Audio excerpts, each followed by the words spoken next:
Hello friends, నిన్న జరిగిన మ్యాచ్‌లో ఒకప్పటి ఛాంపియన్ వెస్టిండీస్ ఇరగదీసింది.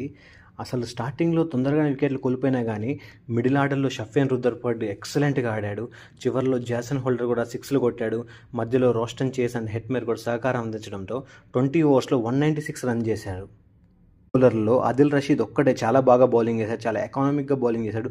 4 ఓవర్స్ వేసి 16 రన్స్ ఇచ్చి 2 వికెట్స్ తీశారు. Excellent bowling. 197 రన్స్‌తో ఇన్నింగ్స్ స్టార్ట్ చేసిన ఇంగ్లాండ్ స్టార్టింగ్‌లో చాలా బాగా ఆడారు. ఫిల్ సాల్ట్ అయితే సూపర్‌గా ఆడాడు. జాస్ బట్లర్ బాగానే ఆడుతున్నారు. జాకబ్ బెథెల్ బాగా ఆడుతున్నారు. బట్ ఎప్పుడైతే మోతీ బౌలింగ్ వచ్చాడో టకటకా వికెట్స్ తీయడంతో వాళ్ళు ఏ దశలోనూ కూడా కోలుకోలేకపోయారు. బట్ శామ్ కరన్ అంతో ఇంతో రానిచ్చాడు కానీ ఆ రన్స్ విజయం సాధించడానికి సరిపోలేదు. బట్ వీళ్ళ స్పిన్నర్లు మాత్రం ఎక్స్ట్రాడినరీగా బౌలింగ్ వేశారు, వెస్టిండీస్ స్పిన్నర్లు. ఫైనల్గా వెస్టిండీస్ గెలవడం అనేది చాలా డేంజరస్ మూమెంట్. ఎందుకంటే వెస్టిండీస్ లాంటి టీం కనుక ఫామ్లోకి వస్తే మాత్రం కప్పు కొట్టే ఛాన్సెస్ కూడా చాలా ఎక్కువగా ఉన్నాయి. నా అనాలిసిస్ కనుక మీకు నచ్చినట్టయితే లైక్ చేయండి, షేర్ చేయండి, సబ్స్క్రైబ్ చేయండి. జై భారత్.